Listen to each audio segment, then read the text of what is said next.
Hi Sagittarius, Sun, Moon and Rising. Welcome to Ethernal Realms. We will get into your April reading and see what's happening for you. So first, a little bit about the astrology because it's a bit of a major month here. We have a solar eclipse, which is already a big deal, and it's happening at the very last degree of Aries, a fellow fire sign. But as soon as the eclipse happens, the moon moves into Taurus and then the sun follows, and we have the beginning of a new zodiac season, and that is Taurus season here. So it's going to have a carryover impact in, the part of the chart you have Aries in and also into Taurus. Okay, so that would be your 5th and the 6th house, by the way. So that's going to be your romance or your love life, your creative life, your children even, and also your work, routines, lifestyles, and health as well.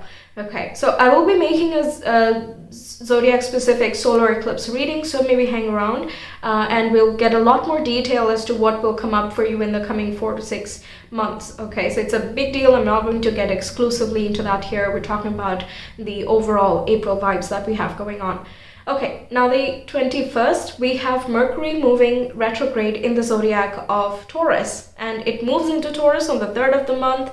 On the 7th, it goes into its shadow period, as in the mind starts to slow down and things start to get, delayed, or, miscommunications just about begin to happen. Maybe we were a little bit more careless and things like that can happen over here. Okay, but on the 21st onwards, it's going full on retrograde, which means no signing new contracts, no communicating very big topics, not the huge conversations you need to have at this time, nor is it a very nice time to make huge purchases or like sweeping permanent changes. What is nice is to revisit, research, recollect, re-edit certain things and kind of see where you are after the retrograde phase is over, and that's going to be in the first week or the second week. Let me see. When is it going direct? Yes, it is going direct on the 15th of May. So up until that time, it's a very nice time to just collect your thoughts and information which are going to be useful for you.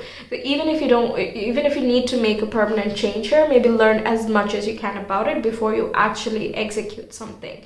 Okay, if you're thinking of switching jobs, for example, then think about it, mull it over, wait for this phase to be done, because the decisions you make in the retro phase might not be what you're satisfied with when Mercury goes straight again. Okay.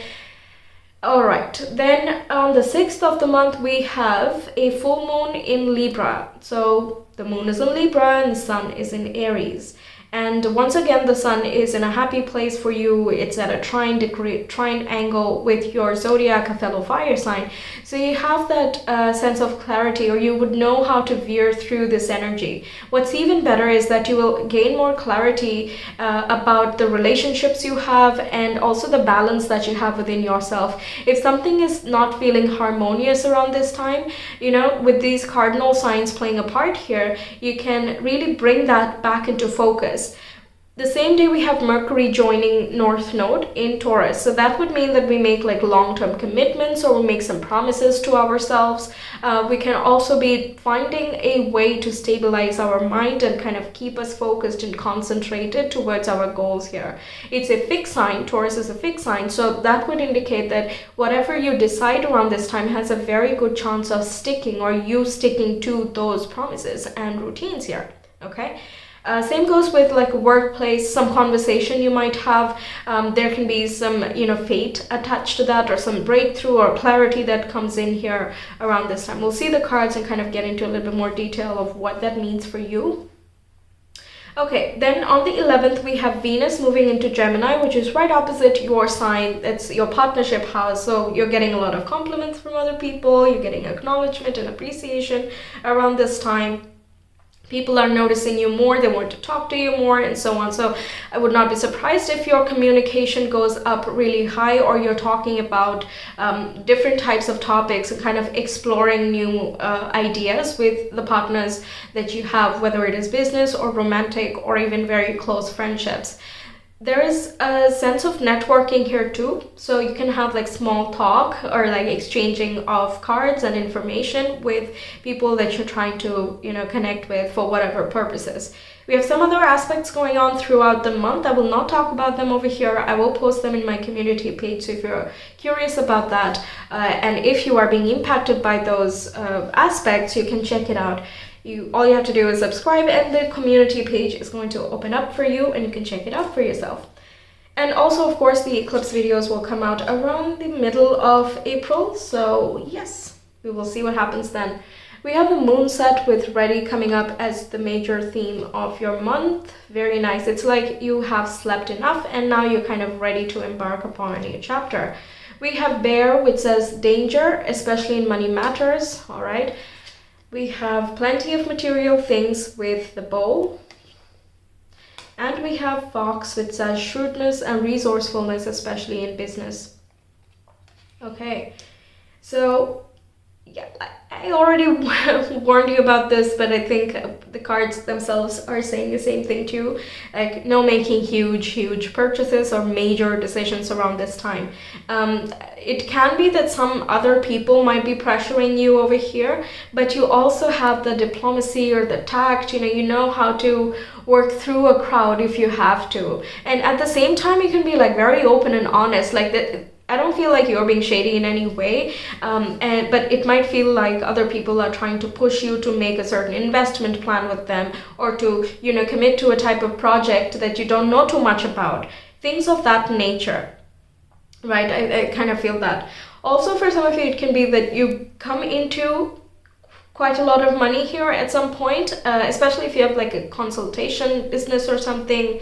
That's a specific one, I feel. But even without that, in your workplace itself, you might have some appreciation bonuses or, you know, something of that sort, different for everyone. But there is some additional money or some projects that can come through which can bring a lot of money but might have a high cost of investment.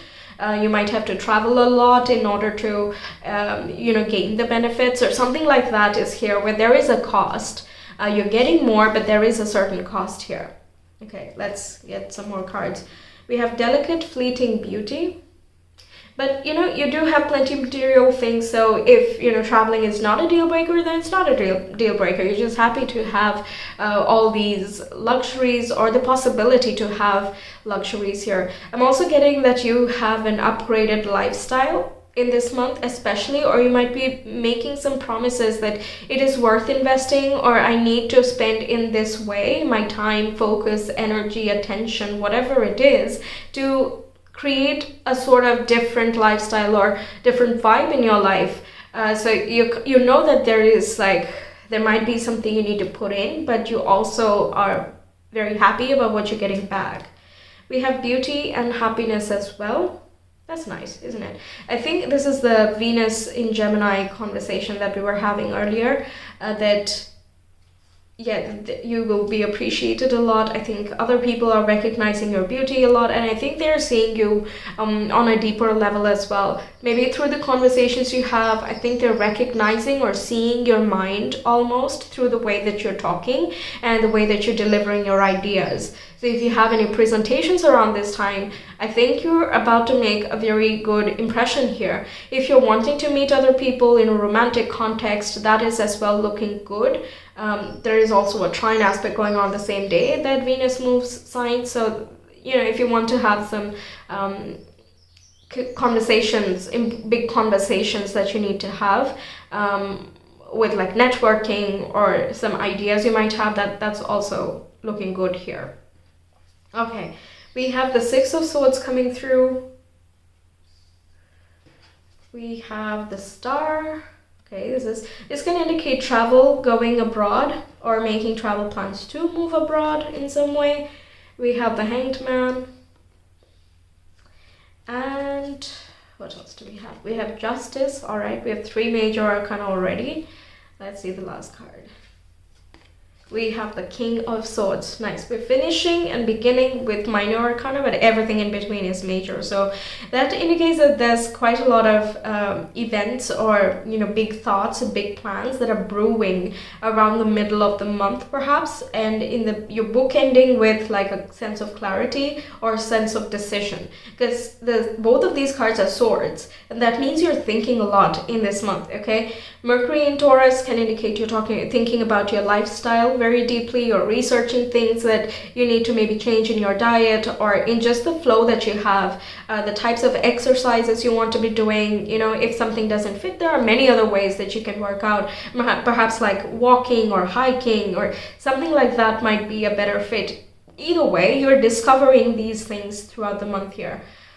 Like I said, travel plans look likely, and you could be traveling with a partner if you have one, or you might be discussing travel plans with a partner here. The Hangman right in the center can indicate that you're gaining a lot of clarity within yourself. So I was saying that the full moon is bringing in some sort of clarity here. It looks like it's a personal breakthrough, and you might be asking for guidance from the self. The star is like looking up at the universe asking for knowledge, and the Hangman is looking inward and asking for knowledge, and both lead to spiritual clarity, understanding, and expansion. Okay, so you are getting guidance. You might be talking to the universe here, or God, or whatever you want to call it, your higher self, anything. You're talking to a higher version of you, where you feel a part of, but you're getting the answers from within. So it's as though the universe is talking from within you. It's sort of that vibe I'm getting here. This, for those of you on a more spiritual path, or like if you're a Sagittarius, I would not be surprised if you have some form of spiritual thought process or like big picture thinking, philosophical viewpoints and things like that going on here. And this Six of Swords is talking about you are going through a spiritual evolution of sorts. Okay, you have a very good connection with universe in general. So you look outward and you see that there's like infinite things to understand and know and discover, and that's what gets you all fired up and excited, and you're very sincere about this quest. You constantly want to think bigger, you want to expand bigger, and that's what's like associated with Sagittarius here. But you're still doing that, but the results that you're getting now is not like words from the outside. I don't think that it's like a particular guide from the outside that is doing something. You might have a conversation with someone else, that's possible, but the epiphanies or the realizations you're having is from deep down. So this is a really strong path of like spiritual evolution, where you're coming into more balance within yourself, in your life. You're creating a lot more harmony and peace that's coming through here. Okay, now you also have a lot of ideas at the very end. We're seeing this, so I think you have communication going on throughout the month. It increases as the month progresses. It's a little bit of a toughie because we have Mercury retrograde, so I think you're also being very measured and careful with the things that you're promising or saying during this retro phase. Sometimes you might not have much choice, and that's where your diplomacy and just your big picture ideology comes into focus and great use. All right, you're still being seen as a mentor, a guide figure of sorts, or you're connecting with someone who's like that, who is a balancing influence for you. Now, swords talk about Aries, Libra, Aquarius, and the star as well talks about Aquarius. Justice is Libra, and the Hanged Man talks about Pisces. So there is an intuitive aspect going on here. You're trusting your intuition, believing in your inner self. So no matter what decision making you're doing here, you're really looking at the pros and the cons. You're trying to be as logical as possible. But the thing is, when you're dealing with Mercury retro, that's when you need the intuition. That's when you look for answers within. And that's, I think, the most perfect way to use Mercury retro period. So if you can, spend some time introspecting, meditate a bit, just spend time in silence and nature, go up a mountain if you have one, just spend time underneath the big sky so you can clear your head, release the thoughts that you don't want to be carrying with you. And from that and you're automatically balanced in that mindset, which means the decisions that you make are also going to come out balanced. So whichever way you need to go, you're able to communicate it very well here. I keep looking at these three cards and I keep feeling like the bear and the fox is like external factors or people, and this is you, the bull. You're very contained. You have a good sense of self. You know what you value and respect in life. It's just a matter of like, how do you exercise it? The influences from the outside are kind of helping you express that inner knowing. Yes, I think that's the perfect way to put it. Yes, you are going to see more of who you are, okay? Yes, you're going to discover yourself so much more. I can't keep... Wow, I'm like surprised. That was very, very clear message. So that I think is that inner guide. You're learning to be more you, not that you're not, but like expressing more of the things that you think about, and you idolize or idealize, you know. You might think that, you know, if I was a boss, I would not deal with it like this, or if I was that coworker, I would not behave like that. If I had this much money, I would not do it like that. So then you have these situations here where you can showcase those things that if you something, then you would, whatever. Yeah, okay. So let's get you your astro dice. In terms of love, by the way, you could manifest someone. The Hangman and the Star are really strong indicators of manifestations, and it can also indicate that if you have been manifesting for a while, justice is like, this is the karmic reward, there you go, you wish for this, there you go, the results are out and open. Okay.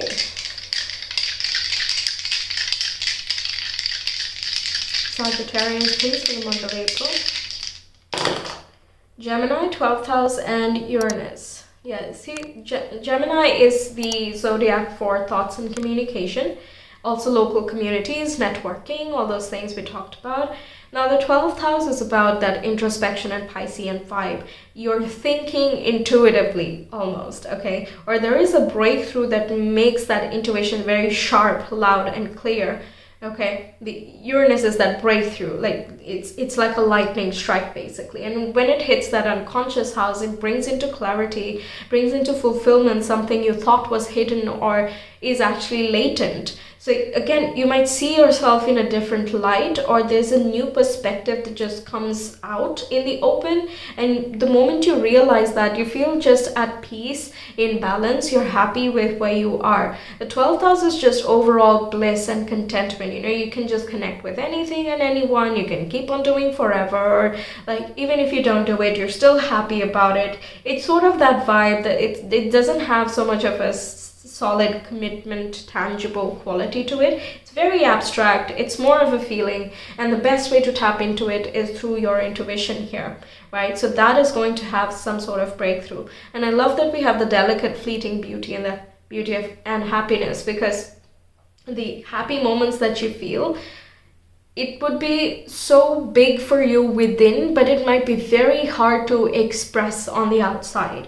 You might be so grateful that you just don't know how to put that into words anymore. And all you can do is just spend some time in that beauty that you feel.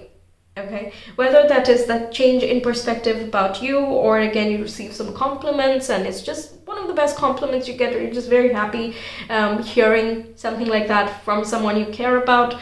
It can also be some achievement you're going through, some growth that is happening here. Whatever it is you have been manifesting, whether it is work or your own personal growth and lifestyle, or you know, relationships, friendships, whatever it is, it's showing some type of fulfillment or some result that comes out of whatever effort and mindset you've put into it, and it just makes you really happy and accomplished. That's what the King of Swords is. You know, he's at the top of the mountain. Like, I've been through it, so I know that experience has brought me here. The experience has brought me the wisdom, and I'm very, very grateful to be able to see and view the world from this perspective. We have the owl here, which talks about the intuition and wisdom, and the crow is about, or the raven is about the, you know, spiritual wisdom and also like being in touch with your intuition there. We have dragonfly, we have the bat. So it's like you use all of these different senses, you know, and you transform yourself again and again and again and again. That's like the best thing about mutable signs, is that you can change as and when your ideologies and mindset shifts here, and you bring that into fruition by being a Sagittarius sun, moon, or rising here. Okay, so you're tapping into that different part of you once more. I think you're also gaining perspective of the various versions you have been already. you know. The Hangman can be a reflective state too. I think you're prioritizing your vacation time. Maybe you're taking some days off as well to spend some time with loved ones or by yourself, kind of understanding you more. But that is doing so much for you. You're just putting many pieces together, it almost feels, and that leads to a sort of clarity. Amazing. So that's what I have for you, Sagittarius. Thank you so much for being here. I really hope the reading resonated and that it helps you out. Let me know your thoughts, and like I said, I will be posting your solar eclipse zodiac reading soon, and you will get a lot more information on the astrology. So if you're curious, you can subscribe and check it out for yourself. And yes, if you want a personal reading, you can reach me via Etsy. The link is in the description box and the comment below. I will see you some other time. Take care. Bye.